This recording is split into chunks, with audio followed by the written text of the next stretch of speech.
Subscribe to the channel Educator Sada and press the bell icon for the latest videos. Good afternoon, students.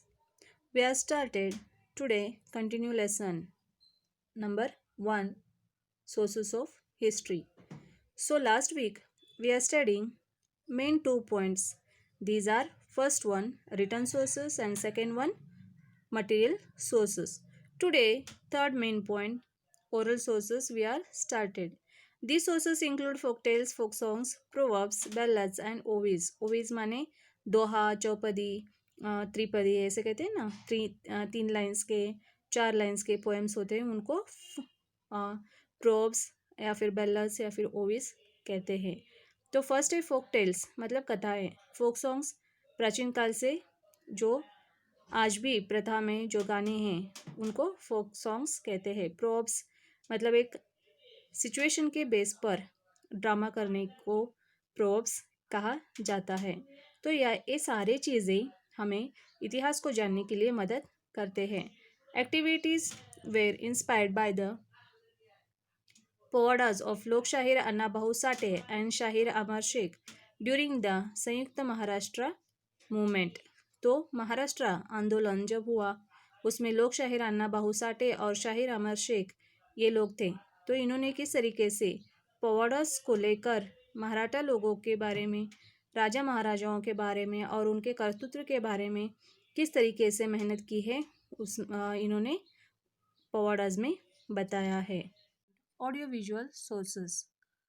Audio visual means देखना भी और सुनना भी, जो साधन होते हैं उनको ऑडियो विजुअल सोर्सेस कहा जाता है। फॉर एग्जांपल टेलीविज़न है मतलब टीवी, फिल्म्स है जो आप देखते हो, इंटरनेट है जो आप मोबाइल में, कंप्यूटर में, लैपटॉप में यूज़ करते हैं, are called audio visual media. ये सारे साधन ऑडियो विजुअल मीडियाज़ में आते हैं।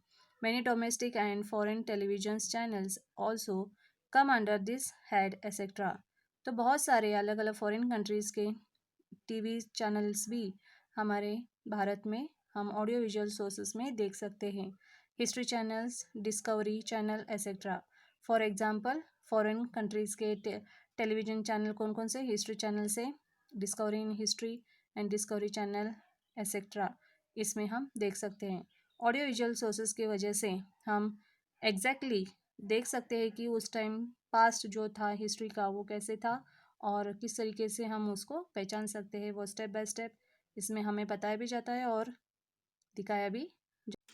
Next point guys, film and television institute of India. Television institute it means संस्था है, एजुकेशन इंस्टीट्यूट्स मतलब फिल्म एंड टेलीविज़न में भी काम करने के लिए जितने भी लोगों ने प्रयत्न किया है, जो ट्राई किए हैं, उनको ये FTII एजुकेशन सेंटर में जाकर थोड़ा बहुत ट्रेनिंग लेना ज़रूरी है। तो देखते हैं इसके बारे में क्या जानकारी दी है। The government of India started the film and television institute of India at Pune in 1960 with the purpose of providing public education. तो यहाँ पे सामाजिक तौर से टीवी चैनल में और फिल्मों में काम करने के लिए किस तरीके की जानकारी चाहिए और किस तरीके के मूवमेंट्स होना ज़रूरी है और उसमें कैसे काम करना चाहिए, वो सारी चीज़ें इस एजुकेशन सेंटर में दिया जाता है। An institute called Indian news review as producer various news reels on important events in politics, social issues, art, sports and culture. तो इस इंस्टीट्यूट में कौन कौन से टॉपिक पर ट्रेनिंग देते हैं देखो।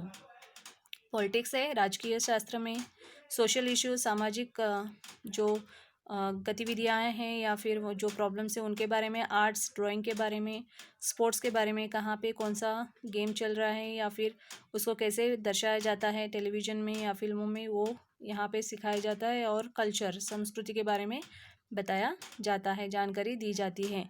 This department has also produced various documentaries on prominent social leaders.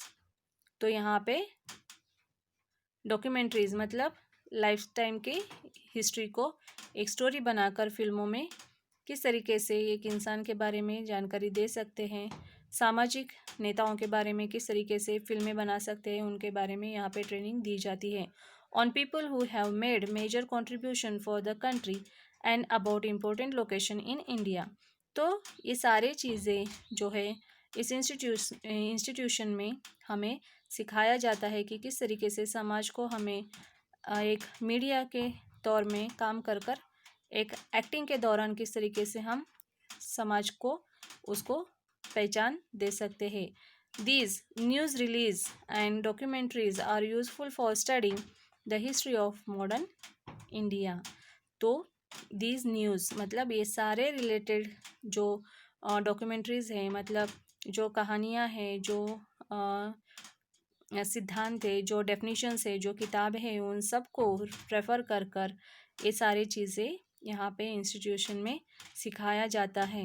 और इसके वजह से मॉडर्न इंडिया में हमें इतिहास को लोगों तक किस तरीके से पहुंचाना है, ये भी जानकारी इस institution film and television institution में यहाँ पे स्टूडेंट्स सीखते हैं.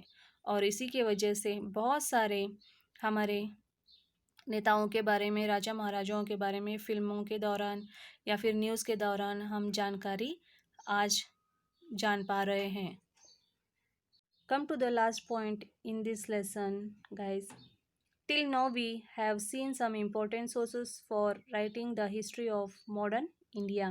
तो बहुत सारी जानकारी हम इस लेसन से हमने पाया है. बहुत सारी बातों के बारे में, चीज़ों के बारे में हमने जानकारी ली है. The times in the 21st century are changing too rapidly. आपको मालूम है ये 21st सेंचुरी कितनी तेज़ी से बढ़ रहा है और डेवलप हो रहा है. That even the sources will prove to be inadequate. यहाँ पे 21st सेंचुरी जो है, यहाँ पे इंसान रुकने का नाम नहीं ले रहा है, आगे चलता जा रहा है, चेंजेस सडनली होते जा रहे हैं. However new sources are coming forth. तो इनएडिक्वेट मतलब रिटर्न सोर्स हुए, ओरल सोर्स हुए या फिर मटेरियल सोर्स हुआ, इन सब से इतिहास को लोग जान चुके हैं और उसी की वजह से आज अपने ज़िंदगी में किस तरीके से आगे बढ़ना है ये लोगों को मालूम हो गया है. और उसी के दौरान ये लोग काम कर रहे हैं और अपने लाइफ में अचीवमेंट पा रहे हैं और सक्सेस हो रहे हैं. However new sources are coming forth. For example, किस तरीके से यहाँ पे एक उदाहरण दिया है. During the transformation from landline telephone to cell phones. तो पहले क्या होता था, लैंडलाइंस मतलब घर में फ़ोन होते थे, उसको सेल फोन में कन्वर्ट किया. For example, gadget called pager came up for contacting people. तो लैंडलाइंस टेलीफोन से सेल फोन्स आया, सेल फोन से गैजेट्स आया पेजर करके. तो ये पेजर जो है वो एक मैसेजर के तौर पर काम करता था और but it died out as quickly as it had come up. तो ये बहुत जल्दी से मिसप्लेस हो गया. इट मीन्स ये लुप्त हो गया. उसके बाद the huge amount of information available on the internet is used for studying history. तो पेजर जाने के बाद बहुत जल्दी यहाँ पे दुनिया में बदलाव आया और वो है इंटरनेट. इंटरनेट के ज़रिए बहुत सारे स्टूडेंट्स अपने तौर तरीक़ों को बदल दिया, इतिहास को जान गए और सच क्या है और झूठ क्या है उनके बारे में ये सावधान हो गए और उसको सही दर्शाने के लिए या गलत दर्शाने के लिए बहुत सारे यहाँ पे साधने लोगों को मिल गया है. Now it has become comparatively easy to study history with all these sources. तो comparatively it means हमें अपने लाइफ में आगे जाने के लिए जब हम अपने लाइफ को पास्ट के लाइफ से जोड़ते हैं या फिर कंपेयर करते हैं तो हमें पता चलता है कि हम कहाँ पे मिस्टेक किए हैं. तो ये हमें एक इजी मटेरियल मिलता है कि हम जो गलती किए हैं उसकी वजह से हम आज भी पीछे हैं. तो ये समझकर इस गलती को सुधार कर हम आगे जाने के लिए इतिहास हमें मदद करता है. As these sources are from the contemporary period they are easily available since a subject like history touches all the aspects of our lives. Efforts for preservation of such sources are made at all levels. तो history जो है हमारे life को आगे achieve करने के लिए हर एक कदम पर साथ देता है, हर एक कदम पर हमें मदद करता है. We should also contribute to this effort. मतलब जितना हम आगे बढ़ने की कोशिश करते हैं उतना ही हमें पीछे मुड़ के देखना भी ज़रूरी है, और जो हम पीछे मुड़कर हमारी गलतियों को देखते हैं, सुधारते हैं, उसी को इतिहास कहते हैं। और इसमें हमें इतिहास जो है, जो मटेरियल है, ओरल सोर्सेस है, जो राइटिंग सोर्सेस है, ये सब हमें रास्ता दिखाते हैं। So guys, this lesson is completed. Thank you.